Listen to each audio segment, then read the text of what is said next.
Bonjour Simon. Tu vas bien? Bah ouais, ça va, ouais. Ça va Ça va, nickel. ça va. Dans ce beau temps. On va commencer par la première question. C'est est-ce que tu peux nous parler de toi, de ton parcours, qui es-tu, d'où tu viens? Donc moi, bah, Stéphane Pichereau, j'ai 52 ans. Je suis responsable SAV chez GH depuis un mois.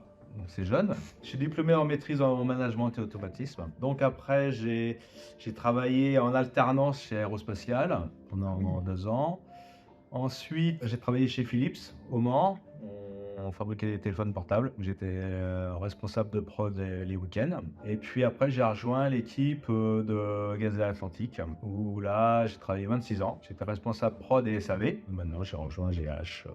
Oui, donc t'en es pas à ton premier coup d'essai sur le SAV, Non, quoi. voilà, ouais, SAV, T'as j'ai déjà toujours fait. pratiqué au final. D'accord. Ma prochaine question, c'était qu'est-ce qui t'a donné envie par rapport à tout ça de rejoindre l'aventure GH Development? J'ai rencontré Franck et Grégory au mois d'octobre 2023. D'accord. Déjà, ça a bien matché dans leur vision d'entreprise, leur façon de voir. Voilà, moi, c'était mes valeurs. Et après, on a visité l'atelier et là, pour moi, c'était une évidence. Donc le milieu technique, c'est ce qui t'a tout de suite intéressé. Quand Ouais, t'as la vu les partie équipements technique, et tout. les équipements, la partie automatisme, j'ai trouvé très intéressante et ça me le confirme maintenant. Et du coup, par rapport à ce nouveau départ, qu'est-ce que toi, en tant que responsable SAV aujourd'hui, tu souhaiterais mettre en place sur ta première année? Voilà, comment reprendre le service Pour avant un prendre le jour? service, Ouais.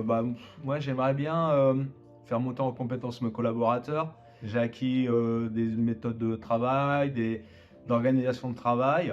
Et là, c'est vraiment leur inculquer ça, mon objectif pour la première année. Et du coup, par rapport à ce SAV, par rapport aux collaborateurs que tu as et l'équipe que tu as en charge maintenant, qu'est-ce que tu souhaiterais, toi, en vision à long terme, mettre en place sur le SAV? Est-ce qu'il y a des choses en particulier que tu souhaiterais faire? Ouais, il y a beaucoup de choses. Ouais. Hein, moi, à long terme, j'aimerais bien qu'on fasse des audits des machines. GH a maintenant 20 ans, 20 ans l'âge de raison, donc à un moment donné, bah, faut qu'on puisse aussi nous faire des audits sur nos machines, qu'on puisse aussi être un conseil aux clients. C'est une Ok. demande des clients, de les accompagner, apporter de la formation. Hein, j'aimerais aussi qu'on soit capable de répondre à des demandes de formation pour les clients, puisque bah, voilà, il y a des changements de personnel, il y a des changements de... Et ouais, chaque société bouge et donc on a des pertes de savoir-faire et donc nous, on doit être capable de toujours amener notre savoir-faire, notre connaissance machine. Et du coup, ma question suivante, ce serait comment gères-tu le coup le relationnel avec les clients? J'ai toujours fait comme ça, c'était déjà avoir un relationnel personnel. Je fonctionne pas beaucoup par mail au D'accord. départ. Ouais. Hein, après, faut structurer les choses, mais moi j'aime bien avoir un contact client au téléphone, créer un climat de confiance, et puis après avancer ensemble. Mm. Hein, ça c'est important.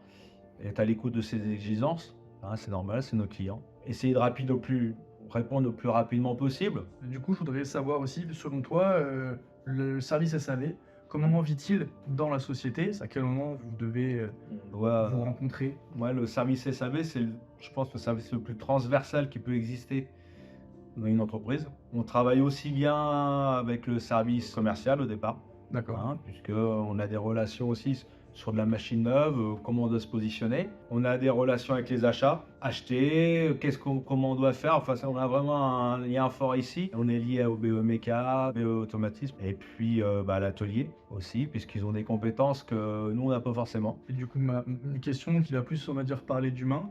Mhm.